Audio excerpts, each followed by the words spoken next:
কোনো নিয়মনীতির তোয়াক্কা না করে যাত্রাবাড়ী ভাঙা এক্সপ্রেসওয়ে, ঢাকা বরিশাল মহাসড়ক ও মাদারীপুর শরীয়তপুর মহাসড়কে বেপরোয়া গতিতে গাড়ি চালাচ্ছেন চালকরা।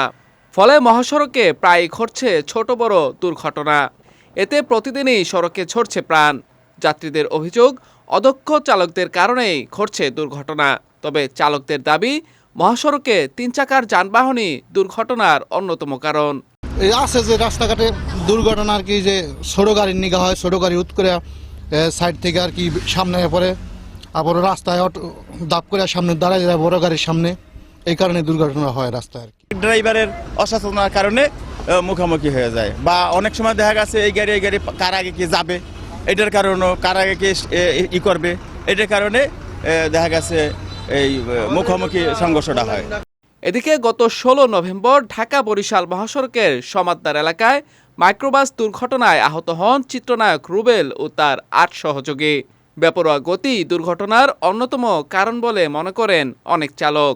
যে স্পিডে চলে, মানে কোনো গাড়ি, আমরা যে ছোটোখাটো গাড়ি আমাকে একটু আর কেয়ার করে না, যে কারণে দুর্ঘটনাটা বেশি বাজে। যেমন মনে করেন একটা গাড়ি সামনের টাইট আছে, আরেকটা গাড়ি পিছের টাইট আছে, তাহলে পিছেরটা যদি আমাকে হরেন দেয় তাহলে আমরা একটু সাইড লইতে পারি, হরেন না দিয়ে বট করে ঢুকায় দেয়। অতিরিক্ত স্পিডের কারণে দুর্ঘটনা ঘটে বেশিরভাগই। দেখা গেছে আমি যাচ্ছি, আমার লোড গাড়িটা দেখা গেছে একটা পরিবহন এসে আমার চাপ দিল, চাপ দিয়ে মনে করেন যে চলে গেল, তখন দেখা গেছে আমি কন্ট্রোল না করতে পারি, দেখা গেছে আরেকটার সাথে মারিয়ে দিলাম, অথবা ওই গাড়ির সাথে লাগিয়ে গেল। তবে হাইওয়ে পুলিশ বলছে, দুর্ঘটনা কমাতে সড়কে চেকপোস্ট বসিয়ে আর্থিক জরিমানা সহ নানা কার্যক্রম চালানো হচ্ছে।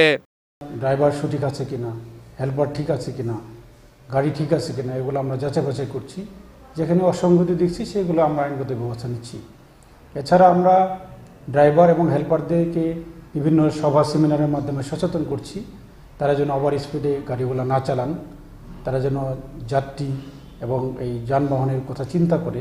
সার্বিকভাবে আমরা আমাদের যে মহাসড়ক আইন আছে, আইনের মধ্য থেকে সর্বোচ্চ আমরা অভিযান, কখনো কখনো চেকপোস্ট, যখন যেভাবে যেখানে যে প্রয়োজন হচ্ছে সেভাবে আমরা অভিযানের মাধ্যমে এই ট্রাফিক কন্ট্রোল করতেছি। একই সাথে যেন কোনো ধরনের দুর্ঘটনা যেন শূন্যের কোঠায় নিয়ে আসা যায়, সেই চেষ্টাটা আমরা দিনরাত করে যাচ্ছি।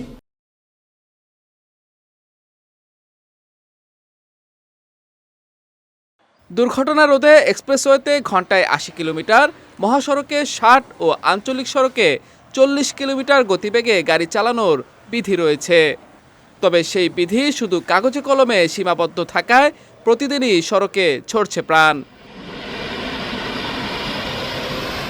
বিজয় টিভি নিউজ ডেস্ক।